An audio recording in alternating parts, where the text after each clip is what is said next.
Hello guys, स्वागत है आपका मेरे चैनल नॉलेज गेन पे। और आज की बहुत ही खास वीडियो में तो अगर इनकम टैक्स आपसे मांग रहा है 10 से 15 साल का हिसाब किताब तो क्या करें। और सेकंड, रिवाइज रिटर्न की डेट चली गई है तो अब कैसे मिलेगा आपको रिफंड। तो अभी तो आप इनकम टैक्स नोटिस से परेशान थे और आपको रिफंड नहीं मिल रहा था तो परेशान थे, लेकिन इस इनकम टैक्स डिपार्टमेंट ने सारी हदें यहाँ पे पार कर दी है। वो 10 से 15 साल पुराने आपको इनकम टैक्स की जो नोटिस है उसका हिसाब किताब आपसे मांग रहा है, जो कि बहुत ही बड़ी बात है। ठीक है, आपने रिटर्न फाइल कर दी, आपने टैक्स पे कर दिया, आपने रिफंड ले भी लिया, सब कुछ ले लिया। अचानक से आपको इनकम टैक्स डिपार्टमेंट से मेल आता है कि आपने 15 साल पहले ये काम किया था, उसकी सूचना दीजिए। ठीक है, मतलब कुछ भी कर रही है इनकम टैक्स डिपार्टमेंट यहाँ। और ये जो इनकम टैक्स डिपार्टमेंट काम कर रही है ना, ये जनता के लिए बहुत ही परेशानी का कारण बन चुका है। इनकम टैक्स डिपार्टमेंट की गैर जिम्मेदारी का जो रवैया है ना, दरअसल 10-15 साल पुराने और कई मायनों में तो 15 से 20 साल पुराने मामलों को उठाकर टैक्स पेयर से उसका हिसाब किताब यहाँ पे पूछा जा रहा है। ठीक है, और आपको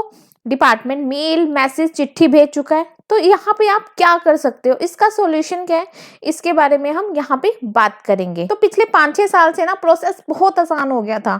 आपने ITR फाइलिंग किया, रिफंड क्लेम किया और 2-3 दिन में जो रिफंड है वो आपके अकाउंट में आ गया, या फिर ज्यादा से ज्यादा 1 हफ्ते में जो रिफंड है वो आ जाता था। टैक्स पेयर इस चीज से बहुत खुश थे क्योंकि प्रोसेस बहुत ईजी था और जो नोटिस थे वो भी यहाँ पे बहुत ज्यादा नहीं आ रहे थे। और जो नोटिस थे उनको आते थे जिनके स्क्रूटनी के केसेस होते थे, हाई वैल्यू होती है, टैक्स एवेजन होता था। पर छोटे मोटे केसेस में ये जो नोटिस थे वो नहीं आते थे। और इस बार क्या हो रहा है, लोगों को नोटिस आए हैं, उनको बहुत कम कर दिया गया है। इस बार क्या हो रहा है, लोगों को यहाँ पे नोटिस आ रहे हैं, उनको मेल आ रहे हैं और उनको कहा जा रहा है कि नोटिस का रिप्लाई करने को। जिन्होंने ATG में डोनेशन में डिडक्शन क्लेम किया है ना, उन सबको यहाँ पे कम्युनिकेशन दी गई है कि आप वेरीफाई करो। और प्रॉपर्टी परचेज जिन्होंने किया है उनको भी यहाँ पे कम्युनिकेशन आई है। ठीक है, और ये जो पुरानी डिमांड है ना जो वापस आ रही है, ये उस टाइम की डिमांड है जब मैनुअल प्रोसेस से हम लोग रिटर्न फाइल करते थे, मतलब कि लाइन में खड़े होकर रिटर्न फाइलें होती थी। और अब ये जो डिमांड्स है वो ऑनलाइन आपके पोर्टल पे दिख रही है। तो अब हम बात करेंगे कि जो आपको पुरानी नोटिस आ रहे हैं इसका सोल्यूशन क्या है। तो जिनको डिमांड नोटिस या फिर नोटिफिकेशन आए तो उनको सबसे पहले अपने पोर्टल को ओपन करना है और अगर ऐसी कोई डिमांड शो हो रही है उसका आप रिप्लाई करिए और उसको डिसएग्री करिए, बोलिए आपकी ऐसी कोई डिमांड आउटस्टैंडिंग नहीं थी और उसका आप रिस्पॉन्स दो। और अगर अमाउंट ज्यादा है और आपको सेफ प्ले करना है तो उस केस में आपने निवारण पर आपने कंप्लेंट जो है वो रेज करनी है कि आने वाले टाइम पर आपके पास एक प्रूफ होना चाहिए कि आपने इसका रिप्लाई किया था। तो बात करें कि इसकी टाइमलाइन क्या है और जो डॉक्यूमेंट है हमें कितने साल तक रखना होता है। यहाँ पे भी पर्सन कंफ्यूज है कि जैसे अब 10 से 15 साल पुरानी डिमांड आ रही है तो अब कई लोगों के तो डॉक्यूमेंट्स होंगे नहीं उनके पास। अब वो कह रहे हैं कि डॉक्यूमेंट्स हमको कितने टाइम तक रखना पड़ेगा, ठीक है, कितने साल तक रखना पड़ेगा। तो स्पेसिफिकली एक्ट में मेंशन नहीं है।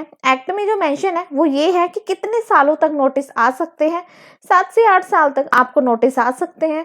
और अगर आपकी कोई फॉरेन इनकम और अगर मान लो आपकी कोई फॉरेन इनकम है तो उस केस में आपको 16 साल तक नोटिस आ सकते हैं। तो मैं तो आपको यही बोलूंगी कि जब वो टाइमलाइन निकल गया, मतलब वो टाइम पीरियड निकल गया है, तो उस डॉक्यूमेंट को डिस्कार्ड आप कर सकते हैं। लेकिन अब जो चल रहा है, अब जो इनकम टैक्स डिपार्टमेंट जो सरकार कर रही है, पुराने नोटिस दे रही है 10 से 15 साल, 15 से 20 साल, तो आप अपने जो डॉक्यूमेंट्स है, अपने जो प्रूफ है उसको डिजिटल फॉर्म में यहाँ पे रख लीजिए, जो कि एक सेफ जो है यहाँ पे माना जाएगा। ठीक है, तो इसके बाद अब हम देख लेते हैं कि आज कितना डाटा इनकम टैक्स डिपार्टमेंट ने प्रोसेस किया है, जिसका कि आप लोगों को यहाँ पे इंतजार रहता है। तो यहाँ पर हम इनकम टैक्स पोर्टल पर लॉगिन हो चुके हैं। सबसे पहले आपने यहाँ पेंडिंग एक्शन पे जाना है, देन आपने रिस्पॉन्स टू आउटस्टैंडिंग डिमांड पे क्लिक करना है। तो जैसे ही आप यहाँ पे क्लिक करोगे तो यहाँ पर हमें चेक करना है कि हमें सेक्शन 245 का नोटिस तो नहीं आया है, कोई पिछली डिमांड तो हमारे पास नहीं आई। तो अगर यहाँ पर आपको ऐसा कुछ नहीं मिलता तो आपने पेंडिंग एक्शन पे जाकर ई प्रोसीडिंग वाले ऑप्शन को क्लिक करना है। ई प्रोसीडिंग पर क्लिक करने के बाद हमने यहाँ पर चेक कर लेना है कि हमारे पास कोई डिफेक्टिव रिटर्न का नोटिस तो नहीं आया है, क्योंकि जब हम ITR गलत फाइल कर देते हैं या फिर ITR फॉर्म का गलत सिलेक्शन कर लेते हैं तो हमारे पास डिफेक्टिव रिटर्न का जो नोटिस है वो आ जाता है। तो ये सारी चीजें हमें यहाँ पे चेक कर लेनी है कि हमारे पास कोई नोटिस वगैरह तो नहीं आया है। तो यहाँ पर आप देखोगे कि मेरे केस में यहाँ पर किसी भी तरह का नोटिस नहीं है, तो आपको यहाँ पर भी कोई प्रॉब्लम नहीं दिखती है। तो उसके बाद आपने यहाँ पर ग्रीवेंसेस वाले ऑप्शन पे जाना है।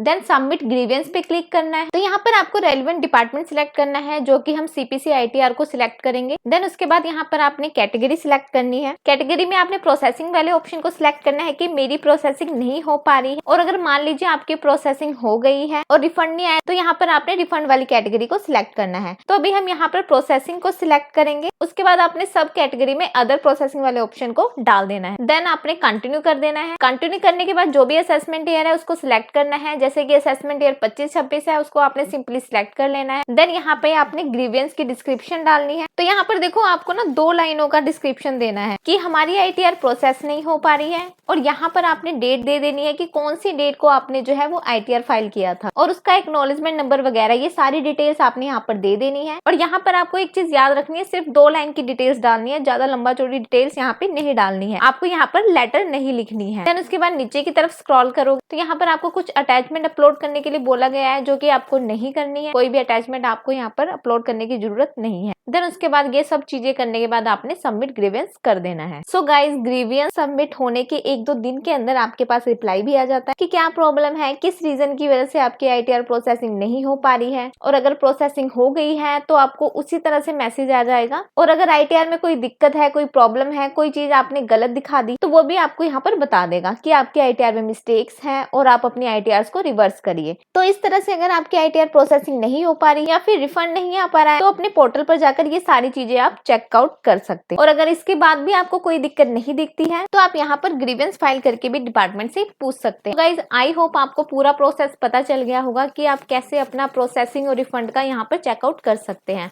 तो आशा करती हूँ कि आपको वीडियो अच्छा लगा होगा। तो वीडियो को ज्यादा से ज्यादा शेयर करें, क्योंकि बहुत सारे लोगों को ऐसी दिक्कतों का सामना करना पड़ रहा है। और जिन्होंने चैनल को सब्सक्राइब नहीं किया है, चैनल को सब्सक्राइब भी कर लीजिए। तो मिलते हैं इसी तरह किसी नॉलेजेबल वीडियो के साथ। अभी के लिए इतना ही। Thank you guys, thank you so much.